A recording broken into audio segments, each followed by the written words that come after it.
morning from Rotterdam. It's my very first time in this city and we are here because Ben is running the Rotterdam Marathon on Sunday. Just finished my morning run, just an easy 40 minutes. I think I'm gonna go out for breakfast and then do some sightseeing. I will be doing that solo because so close to the marathon, the last thing Ben needs to do is unnecessary steps.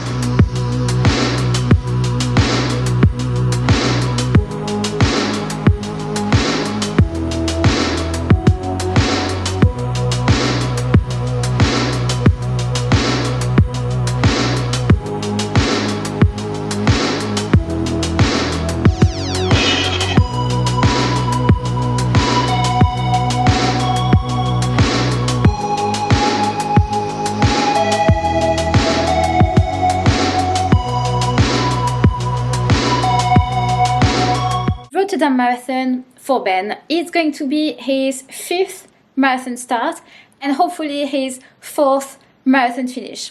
So Ben's marathon history, he did Valencia, well, he started Valencia Marathon in 2022. Unfortunately, he was nursing a hip injury. It was a DNF. Then he did Eindhoven, October 2023. He did 2:29. And then he did Seville, February 2024. That's his current PB. 2:23:56. And the last one was Valencia Marathon, December last year, where 2 weeks before the race, he started to have like some tendon issues at the back of his knee. At the time, it was kind of a niggle, but that was bothering him because the tendon is flicking every time he's trying to run fast. So he did 2:26 at Valencia Marathon. And this kind of like niggly thing turned into kind of like a chronic injury, unfortunately. He still hasn't got to the bottom of it. The physios he has seen all said he's fine to run, but he's not had a proper diagnosis as to why the tendon is flicking. The marathon block has been rather frustrating for Ben because it's been quite inconsistent. There were some weeks he was doing really well, and then some other weeks he had to cut short some speed workouts because when he was starting to run fast, then the tendon would start flicking. And compared to Seville Marathon, where the block had gone amazingly well, he was on the start line injury-free. Marathon day was just his victory lap. You know, it was a lot more fun and exciting. This time around, just like the back end of the Valencia block, you know, it is more stressful, it is more frustrating, it is not as fun. There's been a lot of curveballs on top of being super busy with work. It's been just a lot. Ben, being on the fast runners start list, will have access to his own drinks table. Now the thing is, for the whole block, he practiced with gels, not with carb drinks. So his bottles will just be water bottles. We also brought some of these that we're going to empty. It's just that they seem a bit easier to grab, but we're going to put water in those bottles. And then we're going to be taping gels around the bottles and see how that goes. Scale of 1 to 10, how would you rate the training block? Probably a 5, I'd say. Like, I was injured the whole way through it, so... Yeah. But the main thing was I just couldn't run quickly. I got quite a decent amount of miles in, but not as much as I usually would. Mm-hmm. Like, I'm quite fit, I'm just not very fast. What are going to be your race shoes for Sunday? On Sunday, they're on Echo, what's it called? Echo Cloud Strike or Cloud Strike. The Cloud Boom Strike, is that what it's called? Something like that. Oh, actually, they're right here. Yeah, the On Cloud Boom Strikes. These are also the ones you wore for Valencia Marathon. I mean, that's a fresh pair, but yeah. You also wore the Cloud Boom Strike for Valencia. I did buy the Saucony Endorphin Speed 2s last week, which actually feel really good. They just promote a slightly different running style, but they feel quite quick. But decided against those just because, I mean, a week out is probably not the best time to change your shoe. And how do you feel about the weather forecast for Sunday so far? Yeah, it's really good. So, no, it's not really. It's proper windy. Yeah, proper windy, a bit warm. Starts 13 degrees and goes to like 16, 17. And the race only starts at 10, so it's quite late already. It's going to get warm, basically. Yeah, so that on top of the injuries means I've got all my excuses in for a slow time. So, yeah, we'll see how it goes. So I went to Rotterdam Parkrun this morning. I'm not quite sure how I'm going to do it, but I'm pretty sure I'm going to keep this vlog mostly about the marathon, so there will be a separate vlog about Rotterdam Parkrun. And now we are putting the final touches to the bottles and we're gonna head over to the expo.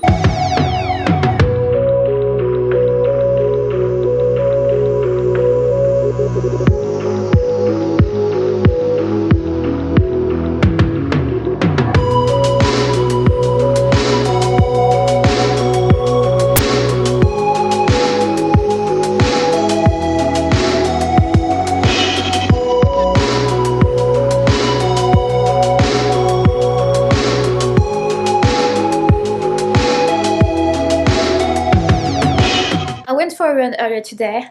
It is windy, rather windy, not ideal, and it's getting a little busy outside. I should probably set off soon. Let me show you the train station here, and then you can see everyone walking towards the start, which is this way. But yeah, I really hope Ben has a good race today. Yesterday at 7:30 p.m. after we had dinner, he had to log on and jump on some work, which, you know, not ideal. If I was spinning so many plates, I would absolutely implode.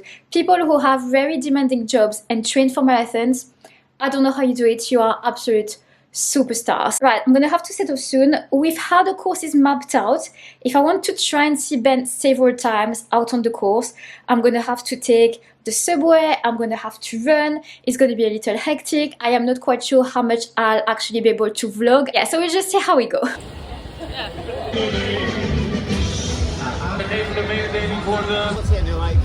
We're going in 2 minutes. Oh no! Oh. So I literally just put everything on, and then it took like 10 minutes to walk there. The walk was alright around.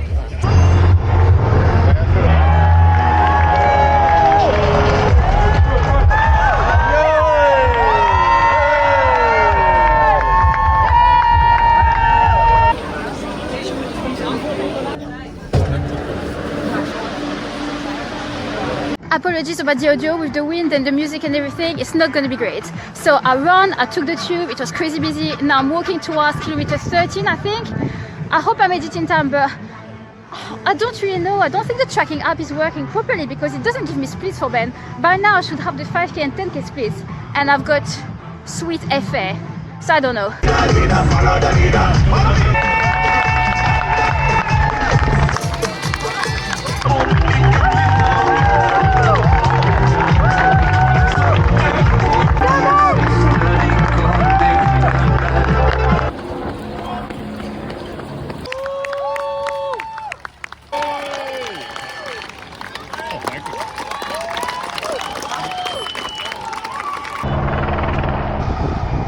Kilometer 18 or 19, I should be able to see Ben once more here.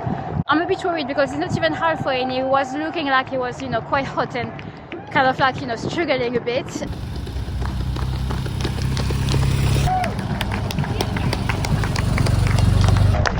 Go Ben!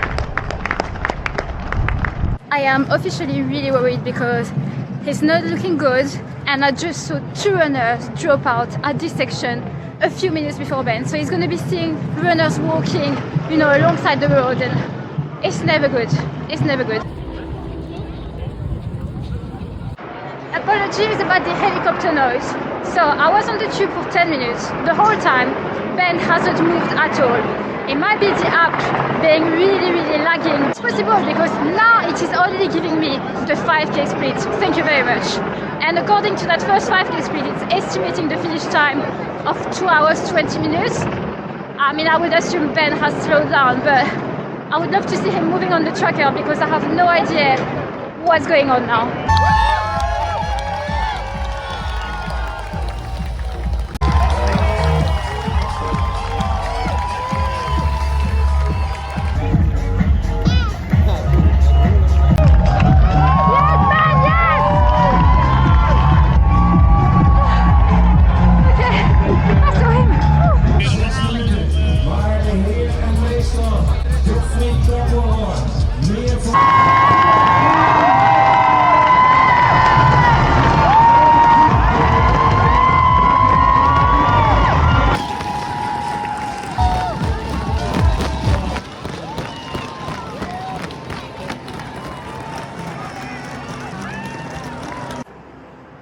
I think that's going to be a 2:31, which obviously he will not be happy with.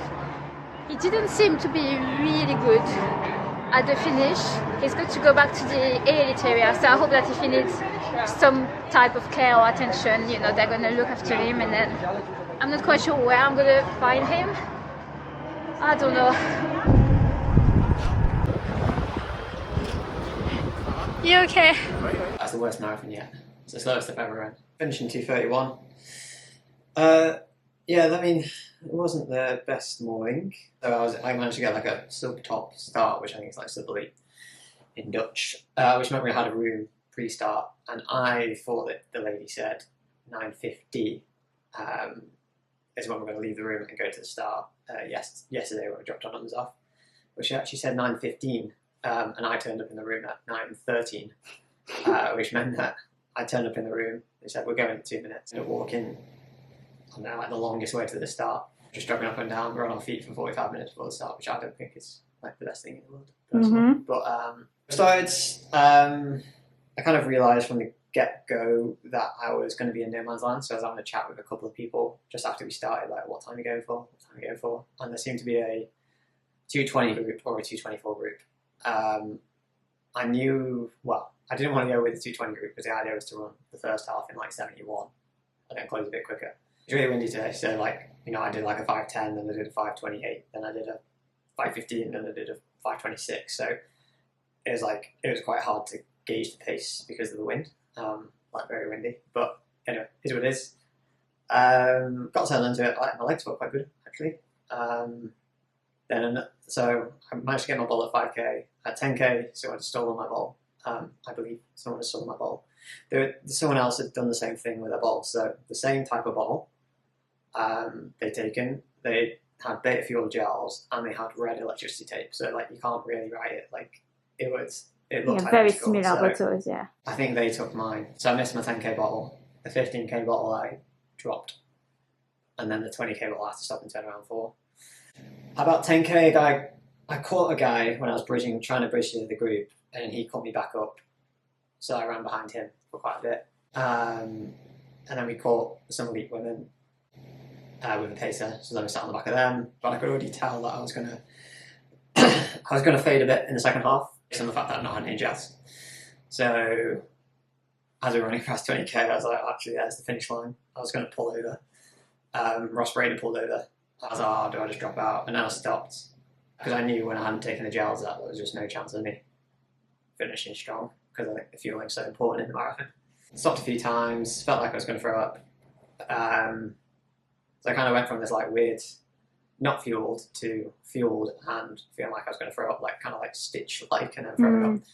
Didn't actually throw up though. Yeah, ironically, it wasn't the tendon that stopped me from today. Like I had no issues with the tendon. I could tell like if I pushed that something would have happened, because I could feel it. But to be honest, like the tendon caused no issues, and it was all down to lack of fueling, then taking fueling, and I don't know, just like not sitting well, which is strange because that's never really happened. Yeah.